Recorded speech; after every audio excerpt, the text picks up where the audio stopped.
Anda harus lebih bijak memahami kegagalan dalam bisnis. Dalam menjalani kehidupan, kegagalan dan keberhasilan merupakan hal yang tidak bisa dipisahkan. Mereka bagaikan dua sisi koin yang selalu berdampingan. Menariknya, dalam 2 dekade ini, tampaknya topik menjadi seorang pengusaha makin diminati. Bagaimana tidak, pergeseran dari era industri ke era informasi membuat persaingan menjadi semakin ketat. Jika dulunya manusia melawan manusia, sekarang selain persaingan dengan manusia yang lain, mereka juga harus berhadapan dengan ancaman akan digantikannya manusia dengan robot yang memiliki kecerdasan luar biasa. Jadi, menjadi pengusaha tampaknya bukan lagi sebuah pilihan, tetapi memang menjadi salah satu jalan hidup yang harus ditempuh jika mau survive di era informasi. Ramainya dunia usaha yang mulai digandrungi oleh anak muda tentu menjadi salah satu pertanda bagus. Dalam artian, mereka berani menuju zona baru dan siap bertempur menghadapi kompetitor-kompetitor besar yang dulunya di bidang tersebut. Contoh terdekat, kita bisa melihat bagaimana kehadiran Uber dan Gojek. Hanya berbekal aplikasi, tapi mampu menggeser perusahaan taksi yaitu Bluebird, yang sangat menggurita di Indonesia kala itu. Apapun itu, ada satu hal yang harus diingat, dan memang harus diulang-ulang, bahwa bisnis ini bukan hanya soal untung ataupun rugi, tetapi bagaimana kita bisa menyikapi kedua hal tersebut. Saya yakin kalau berbicara masalah bagaimana menyikapi keuntungan, mungkin Anda tidak terlalu tertarik. Karena ya semua orang suka mendapat keuntungan. Tetapi bagaimana dengan kegagalan? Pasti Anda membenci kegagalan. Faktanya, semua perusahaan akan mengalami kegagalan. Semua perusahaan akan mengalami kerugian. Dan semua perusahaan akan melewati hal-hal yang sulit. Dan semua perusahaan akan mengalami penurunan penjualan. Baru-baru ini misalnya, PT GoTo, Gojek Tokopedia, mengalami kerugian mencapai 6,6 triliun di kuartal pertama tahun 2022. Sekilas kita berpikir, kenapa perusahaan sebesar ini masih bisa rugi?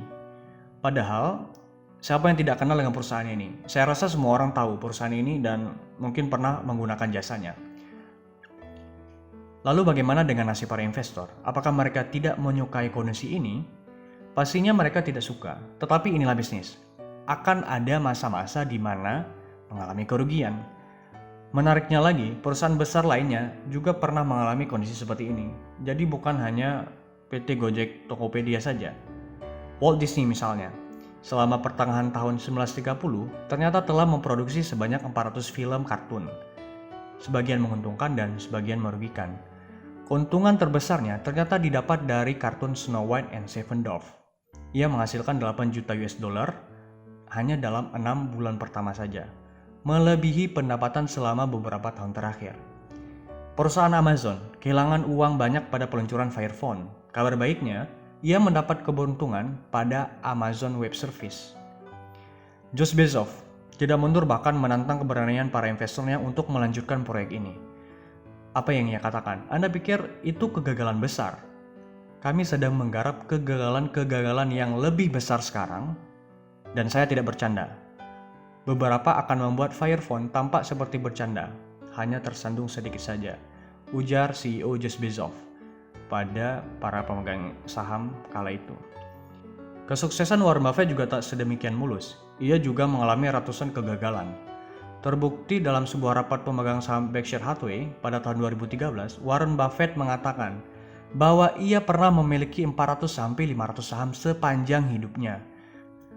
Dan mendapatkan uang terbesarnya hanya dari 10 saham saja. Lainnya, Anda tahu sendiri jawabannya apa.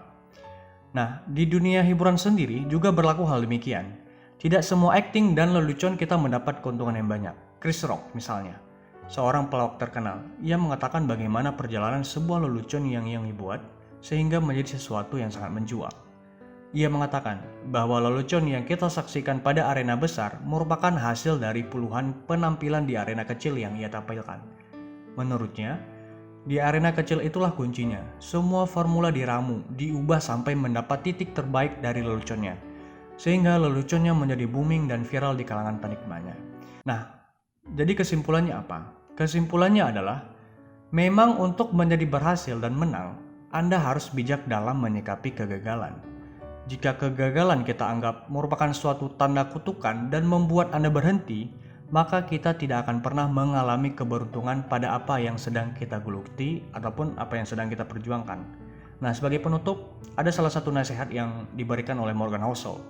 Dia mengatakan bahwa keberhasilan kita sebagai investor akan ditentukan oleh bagaimana kita menanggapi beberapa momen mengerikan, bukan bertahun-tahun yang dihabiskan dengan lancar.